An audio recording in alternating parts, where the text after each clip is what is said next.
Welcome back সবাইকে। আজ আমি লাভ ইওর এনিমির এপিসোড 11 এক্সপ্লেন করব। তো চলো শুরু করা যাক। তো এপিসোডের শুরুতে ছোটবেলায় বিয়ে বিয়ে খেলার সময় সোকজীবন একবার বলেছিল যে সে ইয়নজীবনকে বিয়ে করতে চায় না, কিন্তু আজ সেই সোকজীবনই ইয়নজীবনকে প্রপোজাল রিং পরায় আর বলে তারা একসাথে হোল লাইফ কাটাবে। পরদিন সোকজীবন স্কুলে তার অফিস রুমে ঘুম থেকে ওঠে, কারণ গতরাতে সোকতে তার ফ্ল্যাটের সব জিনিসপত্র খালি করে দিয়েছিল যাতে সে সিওলে তার নিজের বাড়িতে যায়। কিন্তু সোকজীবন এসব কিছুকেই পাত্তা দেয় না। লি তার পোশাক এনে দিলে সে খুশি মনে স্কুলে ঘুরে বেরোচ্ছিল, কিন্তু তখনই সে ইয়নজীবনের আঙুলে তার দেওয়া রিংটা দেখতে পায় না। ইয়নজীবন জানায় সবাই জেনে গেলে তাদের নিয়ে কথা শুরু হবে। এই শুনে সোকজীবন হতাশ হয়ে চলে যায়। এদিকে সোকজীবন তার ফোন ধরছিল না বলে সোকতে বিরক্ত হয়েছিল। এই দেখে সোকজীবনের বাপ বলে, তার কি মনে হয় এসব করে এসে তার ছেলেকে বাড়ি আনতে পারবে? সোকজীবন তার গার্লফ্রেন্ডের জন্য সবকিছু করতে পারে। এতে সোকতে রেগে সোকজীবনকে দুবাই পাঠিয়ে দেওয়ার কথা বললে সোকজীবনের মা এবার রেগে যায়। এই দেখে সোকতে বলে তবে তারা সোকজীবনের ভালো কোথাও বিয়ে দিয়ে দেবে। এই বলে সে স্কুলে যাওয়ার জন্য বেরোতে গেলে সোকজীবনের মা বলে সেও জীবনকে তার সাথে দেখতে যাবে। অন্যদিকে ইয়নজীবন তার রিংটা ইয়নহোকে দেখালে সে খুশি হয়। সে ইয়নজীবনকে জানায় যে তার খুশিতে সে খুশি। পরের দিনে ইয়নজীবন তার আঙুলে রিংটা দেখানোর জন্য সোকজীবনের অফিসে ঢোকে, তবে ভেতরে সোকজীবনের প্যারেন্টসদের দেখে হাঁ হয়ে যায়। নেক্সট দিনে 4 জন বসেছিল।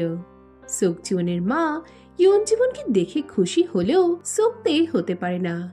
সে ইয়নজীবনের সামনে সোকজীবনকে অন্য মেয়েদের প্রোফাইল দেখাতে গেলে সোকজীবন ও তার মা অস্বস্তিতে পড়ে যায়।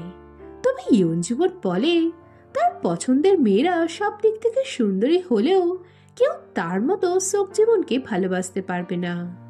এই শুনে সোকজীবন খুশি হয়। পরের দিনে সোকতে বুঝতে পারছিল না যে তার সাথে ওরকম ব্যবহারের পরেও ইয়নজীবন কেন তার সাথে ভালো ব্যবহার করলো। এতে সোকজীবনের মা জানায় যে ইয়নজীবন সত্যি ভীষণ কিউট আর ভালো মেয়ে। এই বলে এসে ডিনারে ইয়নজীবনকে ইনভাইট করার কথা ভাবলে সোকতে বলে সে এক ভেবে এখানে এসেছিল, কিন্তু ইয়নজীবন সব গন্ডগোল করে দিল। পরের দিনে টিচার্স রুমে সবাই ইয়নজনের রিংটা দেখে ফেলে। বাড়ি দাঁড়িয়ে চাও এতে ভীষণ খুশি হয়। সে বলতে থাকে যে ডেস্টিনিতে 2 জীবনের এক হয় লেখা ছিল, তাই তাদের আলাদা করা কারোরই সাধ্য নয়। এদিকে এসব শুনে গংয়ের মনে পড়ে যে সেদিন হসপিটালে সোকজীবনই তাকে ও ইয়নজীবনকে বাঁচিয়েছিল, তাই সে সোকজীবনকে এটার জন্য ধন্যবাদ জানায় আর জানতে চায় সেদিন সে কেন সেখানে গিয়েছিল। এতে সোকজীবন জানায় যে সে ইয়নজীবনকে মিস করছিল। রাতে ইয়নহো তার ফ্যামিলি অ্যালবাম দেখছিল। এই সময় গং বাড়ি এলে সে তাকে ইয়নজীবনের ছোটবেলার ছবি দেখায়। ইয়নহো বলতে থাকে, যদি তোমার প্রিয় কেউ কোনো ছেলের জন্য কষ্ট পায় তবে তাকে ধরে ফিরিয়ে এনো, কিন্তু যদি কোনো ছেলের জন্য তার মুখে হাসি ফোটে তবে তাকে যেতে দিও। আর তার জন্যই সে সোকজীবনকে অ্যালাউ করেছে। এই শুনে গং বলে সেও তার প্রিয় মানুষকে হাসি খুশি দেখে যেতে দিয়েছে। নেক্সট ডে ইয়নজীবন সোকজনের বাড়ি ডিনারের জন্য যায়। খেতে বসে সোকজীবন তার পাতে খাবার দিতে থাকলে ইয়নজন তাকে ইশারায় এসব করতে বারণ করে। এদিকে সোকতে তার ছেলের অবস্থা দেখে বিরক্ত হয়। সে ইয়নজীবনকে অপদস্থ করার ট্রাই করলে সোকজনের মা তাকে থামায়। এদিকে ইয়নজীবন বলে সে জানে সোকতে এমন না। এই বলে সে বলতে থাকে যে ক্লাস 1-এ পড়ার সময় এক বৃষ্টির দিনে তার পা কেটে গিয়েছিল আর ছাতাও হাওয়ায় উড়ে গিয়েছিল। তখন সোকতে তার অবস্থা দেখে তার মাথায় ছাতা ধরে আর তার পায়ে ব্যান্ডেজ লাগিয়ে বলে সে যেন এটা তার বাড়িতে কাউকে না জানায়। এতে ইয়নজীবন মাথা নাড়িয়ে সোকতেকে ধন্যবাদ জানিয়ে একটা গিফট দিয়েছিল।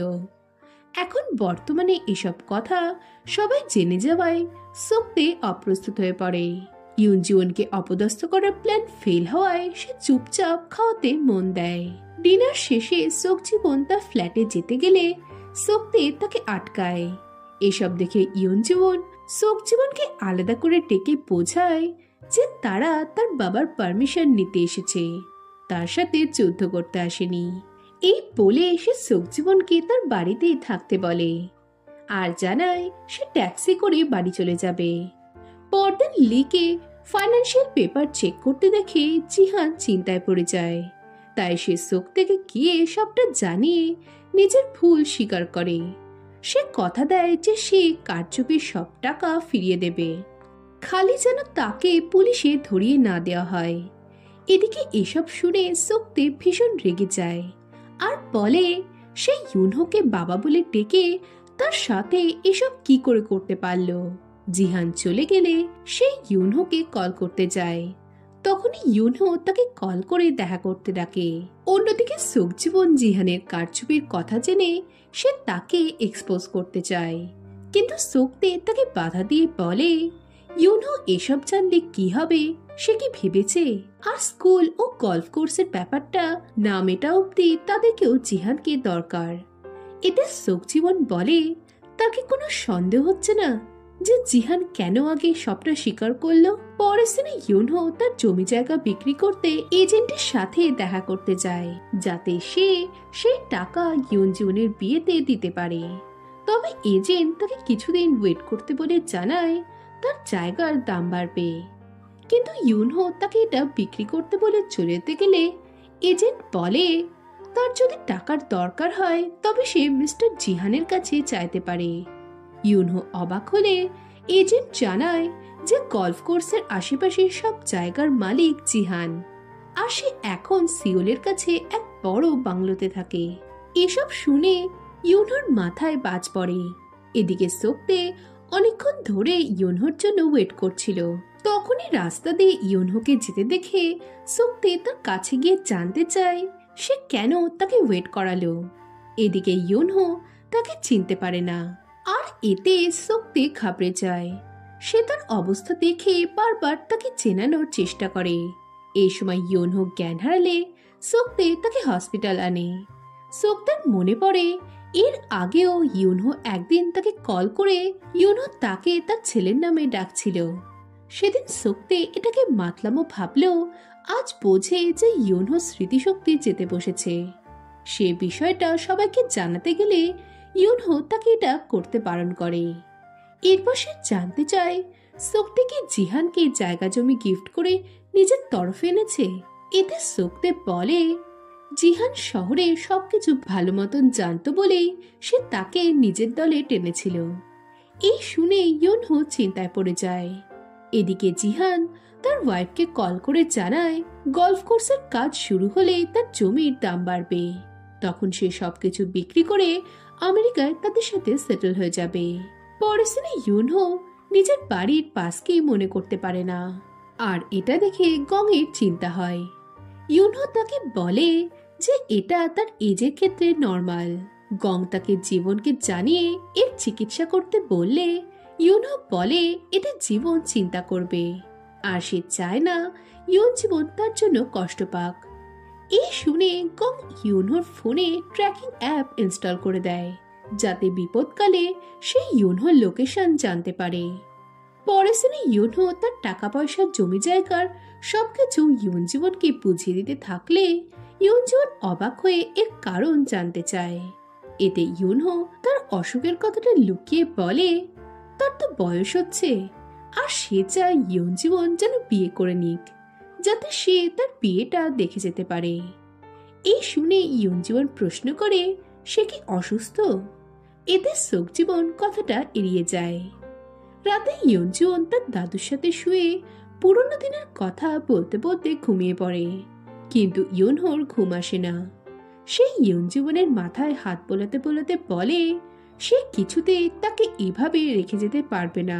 পরদিন সোকতে ও সোকজিবন জিহানের কারচুপির তদন্ত করে অনেক কিছু জানতে পারে। গলফ কোর্স জলদি ওপেন হওয়ার বিষয়ে জিহান ও কাউন্সিলরের হাত আছে জেনে সোকজিবন কাউন্সিলরের সাথে দেখা করে আর তাকে ঘাবড়াতে দেখে সোকজিবন বোঝে যে এর পেছনে বড় কিছু লুকিয়ে আছে। নেক্সট সিনে সোকতে ইউনহোকে নিয়ে চিন্তায় ছিল।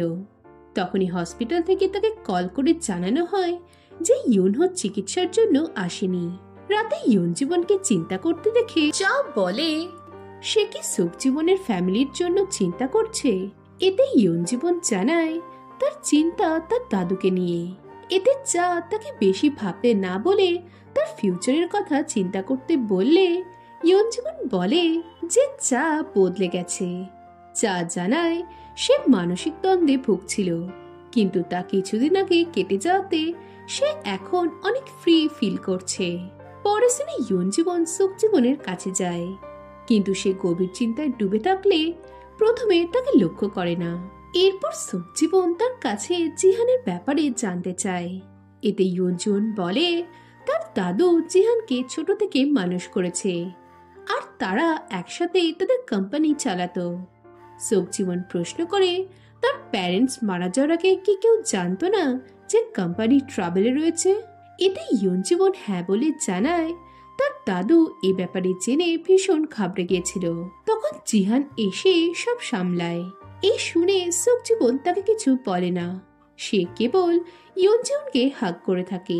অন্যদিকে সোকতে ছুটতে ছুটতে ইউনহোর বাড়ি এসে জানতে চায় সে কেন তার ট্রিটমেন্ট করাচ্ছে না। এতে ইউনহো তাকে টানতে টানতে ভেতরে নিয়ে যায়। এদিকে সোকতে তাকে বারবার চিকিৎসা করানোর কথা বলতে থাকে।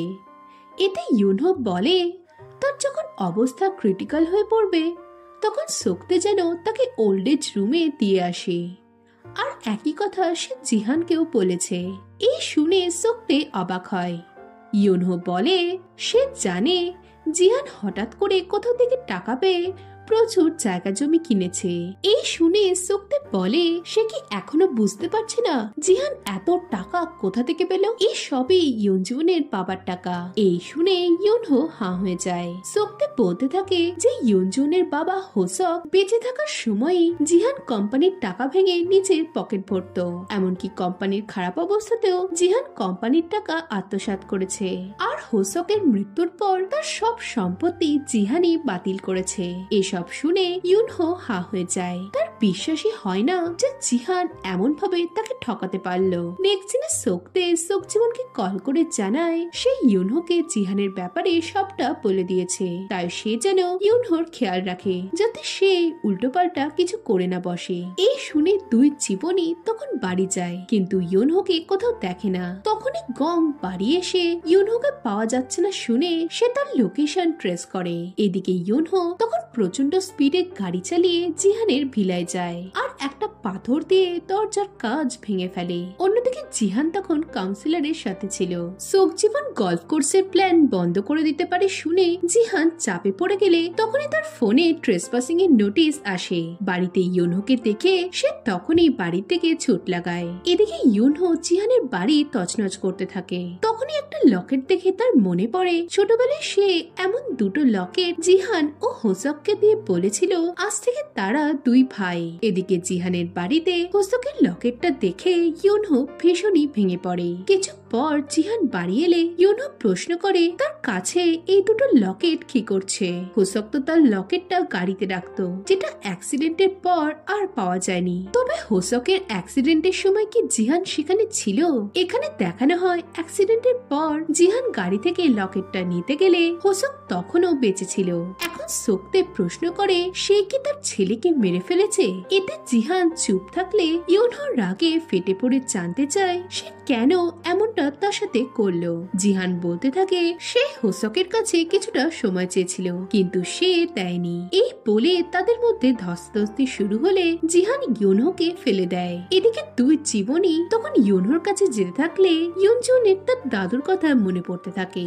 আর এখানে এপিসোডটা শেষ হয়ে যায়। এখন এরপর কি হবে জানতে হলে ভিডিওটাতে লাইক ও কমেন্ট করো, আর নতুন হলে চ্যানেলটা সাবস্ক্রাইব করে দাও। তো দেখা হচ্ছে নেক্সট ভিডিওতে। বাই।